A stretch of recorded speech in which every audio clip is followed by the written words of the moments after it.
Alors, bienvenue à cette analyse.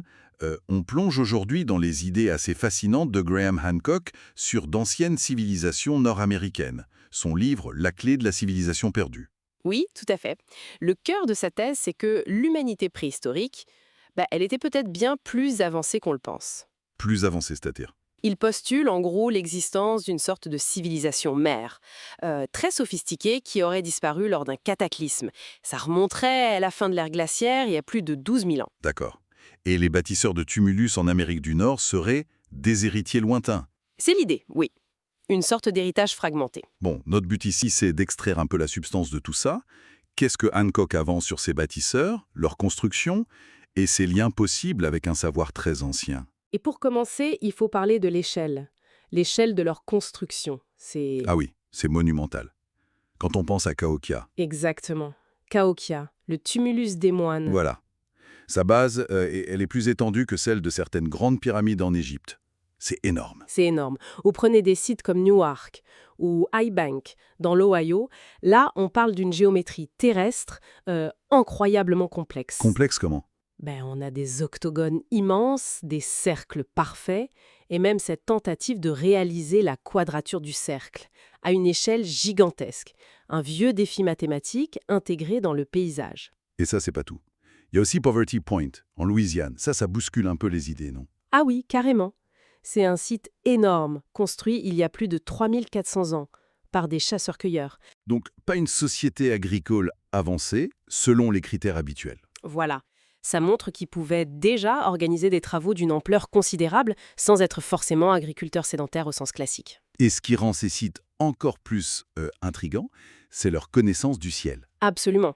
Le savoir astronomique. Les alignements ne visent pas que les solstices, ce qui est déjà pas mal, Oui. mais aussi les lunistices, c'est-à-dire les positions extrêmes de la Lune sur son cycle de 18,6 ans. C'est beaucoup plus complexe à suivre. Et on retrouve ça où? Des sites comme Newark, Banks, et même le très ancien Watson Break, qui date d'environ 3400 ans avant Jésus-Christ, semblent coder ces cycles lunaires complexes dans leur architecture même. Sans oublier le Woodhenge de Cahokia, ce cercle de poteaux. Oui, clairement pour des observations solaires, et sans doute lunaires aussi. L'argument de Hancock et d'autres archéo-astronomes qu'il cite, c'est qu'on est face à une science qui combine astronomie, géométrie et un symbolisme très profond. Un moteur pour le renouveau du monde, c'est une citation du livre. À propos de Newark, je crois. C'est ça, de Bradley Lepper. Ça donne une idée de l'interprétation possible de ces sites, au-delà de la simple observation. Impressionnant. Mais alors, si ce savoir était si avancé, comment il a traversé le temps? La chronologie, elle est un peu bizarre, non? Ah oui, c'est un vrai puzzle. On a cette émergence de la construction de grands tumulus, disons vers 3400 avant Jésus-Christ, avec Watson Break. Et puis, Et puis plus rien. plus rien, ou presque, pendant environ 1000 ans. Un arrêt assez brutal vers 2700 avant Jésus. 1000 ans de silence radio, en quelque sorte. Et ça revient comment? Ça reprend, comme ça, sans transition claire, avec Poverty Point vers 1700 avant Jésus-Christ. Ensuite, possiblement un autre hiatus avant les cultures Adena, Hopewell. Et finalement, la grande civilisation du Mississippi, celle de Cahokia. Alors la question c'est, comment ce savoir a pu faire ça? Disparaître pendant un millénaire et réapparaître presque pareil. C'est une des grandes questions. Hancock explore une piste via les croyances sur l'au-delà. Il trouve des parallèles qu'il décrit comme stupéfiants entre la cosmologie du Mississippi, par exemple à Moonville, et celle de l'Égypte ancienne. Des parallèles précis? Ouais. Pas juste des trucs vagues? Non, des choses assez pointues. Par exemple, le rôle clé donné à la constellation d'Orion, Orion. oui, que certains Amérindiens appelaient la main. Pour les Égyptiens, c'était associé à Saou, une forme d'Osiris.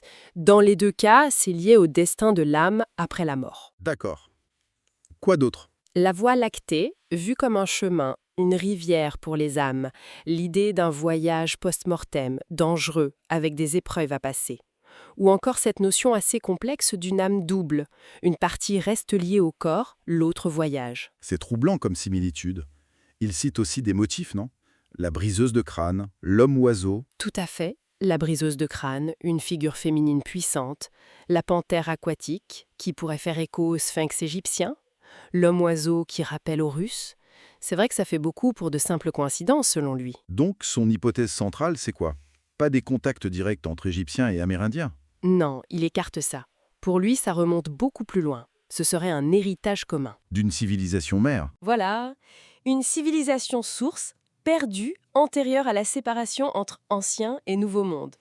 Donc on parle d'il y a plus de 12 000 ans. Et cette civilisation source, elle aurait disparu comment? Alors là, il pointe vers le cataclysme du Dryas récent, cette période de grand froid brutal il y a environ 12 800 ans. Ah oui, l'hypothèse de l'impact cosmique. Exactement.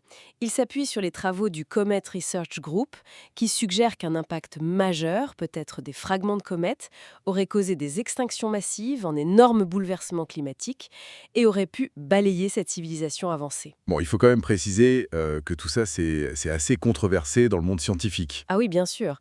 L'idée d'une civilisation avancée si ancienne, l'impact du Dryas récent comme cause unique, la chronologie du peuplement des Amériques, tout ça fait l'objet de vifs débats. Et il y a aussi le problème de la destruction des sites, malheureusement. Énormément de sites, de tumulus ont été détruits par l'agriculture, l'urbanisation.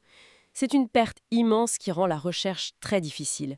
Beaucoup de preuves potentielles ont disparu. Donc, pour résumer un peu, ce qu'on retient de cette exploration des idées de Hancock, c'est ça nous pousse à voir la préhistoire, en tout cas nord-américaine, comme potentiellement beaucoup plus complexe, peut-être plus interconnectée qu'on l'imagine souvent. Oui, ça remet en question une vision parfois trop linéaire du développement humain. Ça ouvre des perspectives assez vertigineuses. Et ça amène à une dernière réflexion peut-être.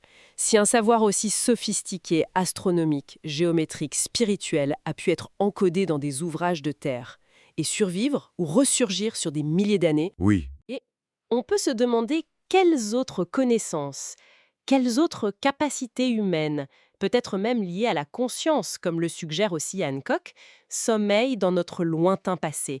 Des choses qui attendent juste qu'on trouve la bonne clé pour les comprendre.